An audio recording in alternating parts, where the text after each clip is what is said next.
Sometimes a killer comes along that stands a cut above the rest, whose lust for violence is too big to satiate. He's mean, he's ruthless, he's 3 feet tall? It ain't the size that counts, asshole. It's what you do with it. Okay. We're looking at the killer doll with a nasty attitude on today's Real Slashers. The story of Chucky could practically be a campfire tale. A young boy gets the toy he wants for his birthday, only for it to be revealed to be possessed by a serial killer. The poor boy gets blamed as the doll goes on an absolute rampage, killing all of those in its path.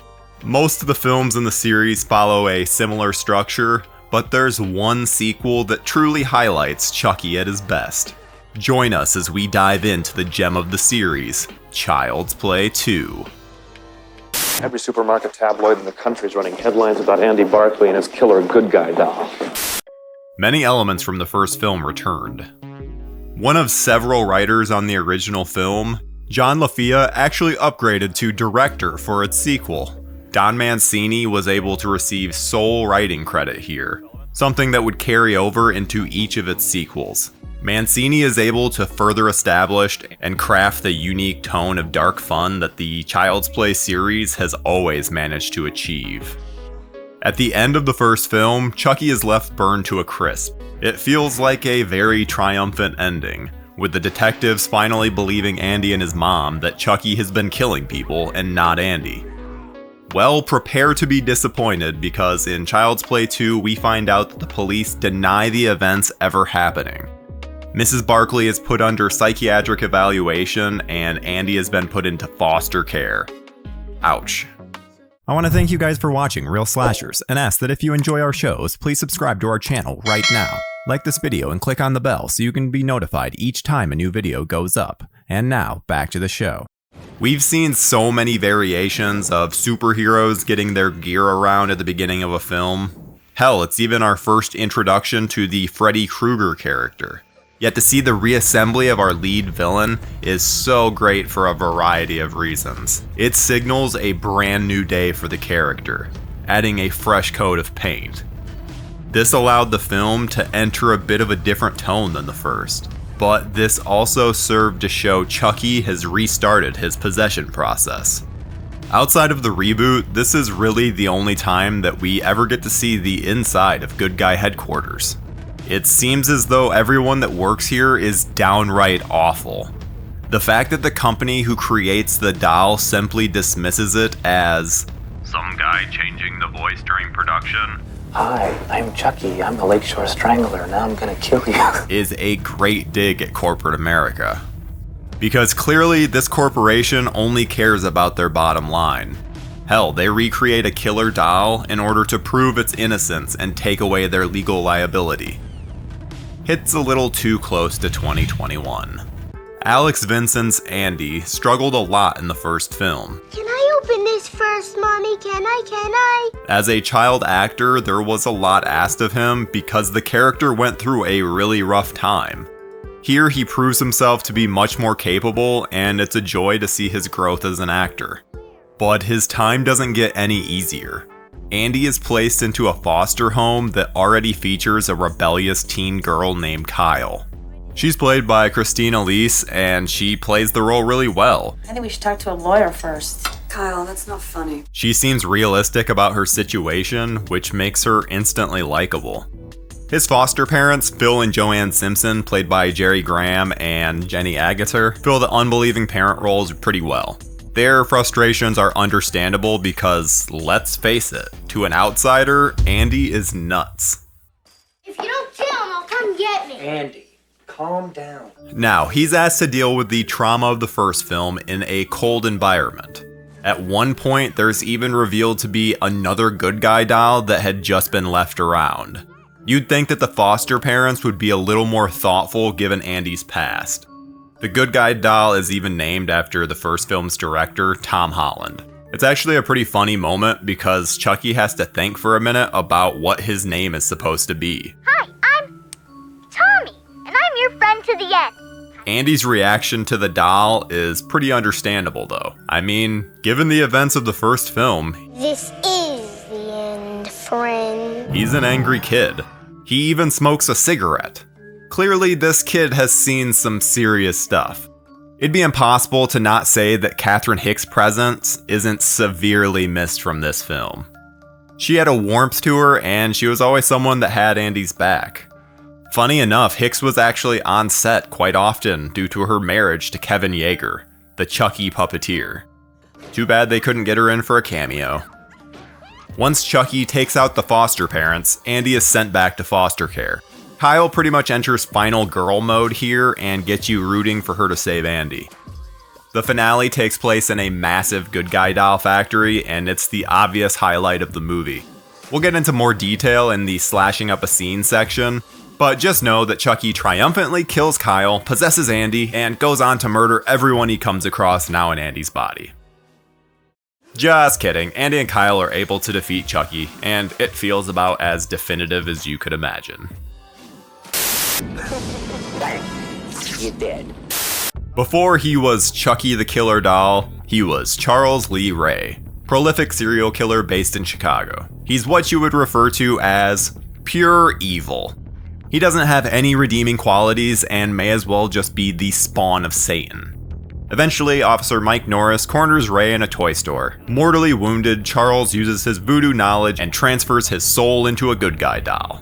The good guy doll itself is very generic with its red hair, freckles, striped shirt, and overalls. Yet, as more time passes and Chucky's soul transfers more and more into the doll, his appearance starts to look considerably more human. Being more human, though, means being more vulnerable. The first film of the series deals with Andy Barclay's initial encounter with Chucky. Thankfully, Chucky is completely rebuilt in this one, so we don't have to deal with any of that nasty burnt plastic from the end of the original. Here, he's still voiced by Brad Dourif. Did you miss me, Andy? I sure missed you. And he gets up to some pretty interesting kills here that feel pretty unique to the Chucky franchise. Mattson getting hijacked by Chucky, not realizing it's a teeny tiny doll that's threatening him and not some thug. The only other killer that toys with his victims this much is Freddy. And I'd say Chucky has quite a lot less to work with. Chucky's complete annihilation of this teacher is a series highlight.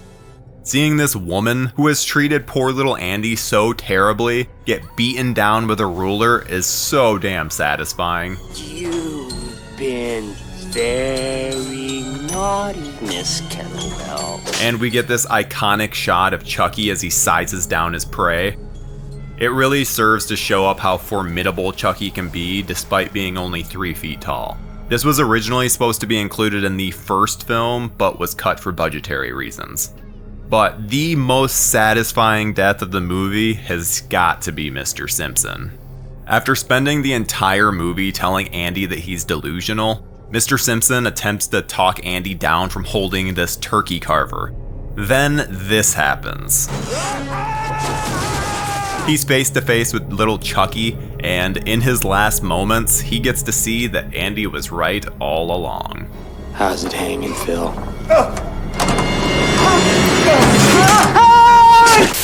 Then why do you do it? Because grown-ups are allowed to do things that are bad for them. The Chucky movies have never been known for their sexiness. At least not until Jennifer Tilly came along. And Child's Play 2 follows along in the original film's footsteps. Like Catherine Hicks before her, Jenny Agutter fills the role of the doting mother. So if you've got a thing for moms, this franchise always seems to have you covered. You may have recognized her as the love interest from American Werewolf in London. She shows quite a bit more skin there, so don't expect the same thing here. These things are very bad for you. I know as a little boy, I had quite the crush on Kyle. Her rebel without a cause attitude, artsy beret, and high-waisted denim jeans are a whole vibe. And I know I couldn't be happier to see her reprise her role in the new TV show. Those looking for a little why with their ex are pretty much stuck with the father of the house, Mr. Simpson. Or you have Ally McBeal regular, Greg Gurman. Though, I guess you could always have a thing for the doll at the center of it all. We don't kink shame, but come on, man. I hate kids. As with all of the Child's Play films, Chucky is on a ticking time clock in regards to getting stuck in the doll's body. You mean I have to live out the rest of my life in this body? He only has a certain amount of time to get his soul transferred to the first person he revealed himself to. In this case, Andy Barclay. Having kidnapped him from the orphanage, Chucky needs some privacy for his soul transferring. Thankfully, they just so happen to be nearby the Good Guy Doll toy factory. Talk about absolute nightmare fuel of a set piece. The entire warehouse is just aligned with various Good Guy dolls, and you never know quite where Chucky can come from. It's downright terrifying, and an image that will last with you long after the credits roll. And you may be wondering why there's so many dolls in the factory, and this can actually be explained by a script revision. The film was originally supposed to take place during Christmas time. Why they didn't just do that is anyone's guess, but it would have been nice to see. After 2 whole movies of chasing him, the time has finally come. Chucky has Andy right where he wants him. He starts the voodoo ritual and is able to say all the words. And nothing. It's been too long. Unfortunately, this means Chucky no longer has any reason to keep Andy alive. So it's time for some cat and mouse. Chucky chases Kyle and Andy throughout the Good Guy factory. There's all of these moving parts and you never know quite where he is. Chucky even turns his bloody stump into a knife hand. He's absolutely brutal. Wait, there's people working here? This is a fully operational factory despite no one being in sight and it being super late at night. It's like they just wanted another kill. Which, given the murder that we get, is pretty reasonable. Kyle and Andy eventually lure Chucky onto the belt and stitch him to the base. Chucky, well, he goes through a bit of a change. Yet even this isn't quite enough, and Andy melts him with plastic. And thankfully, he's super dead. No, really? Well, then Kyle puts the air compressor in his mouth and he explodes. Kyle and Andy walk up to him and Chucky... Wait, so he's really dead this time, right? Oh, thank God. Where are we going? Home. Where's home? Andy, I have no idea. Child's Play 2 released on November 9th, 1990 and ended up number 1 at the box office. It ended its tally with $35 million, well above its $13 million budget, making it a huge success. Like many horror movies during this era, the film received rather scathing reviews from critics. Conversely though, audiences gave the film an A- when polled by CineScore, so the film clearly has fans for the right audience. The movie has been available on individual Blu-ray as well as in the Chucky Complete Collection. It was quickly followed up by Child's Play 3 just a year later. However, only Brad Dourif would reprise his role, and Alex Vincent was replaced by an older actor. Ronnie Yu really helped revitalize the franchise with Bride of Chucky, which finally introduced the popular Tiffany character, played by Jennifer Tilly. Mancini took over the franchise fully with Seed of Chucky, finally taking his turns at directing. Followed by Curse of Chucky and Cult of Chucky, the series ended up splitting off. Original rights holder MGM decided to reboot Child's Play with Mark Hamill voicing the killer doll. The reaction to the film was mixed from both audiences and critics.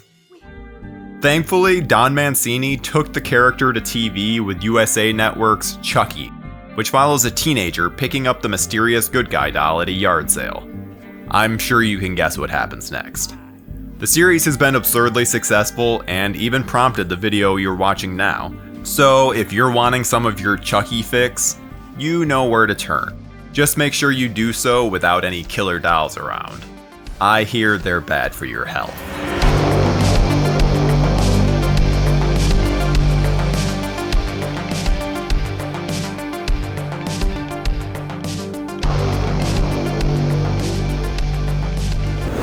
Thanks for watching our show. If you like what you see, please subscribe to our JoBlo Horror Videos channel, tell your friends who like this sort of content, and turn on the bell to receive notifications for all of our latest videos. We're an independent company, and we appreciate all of your support.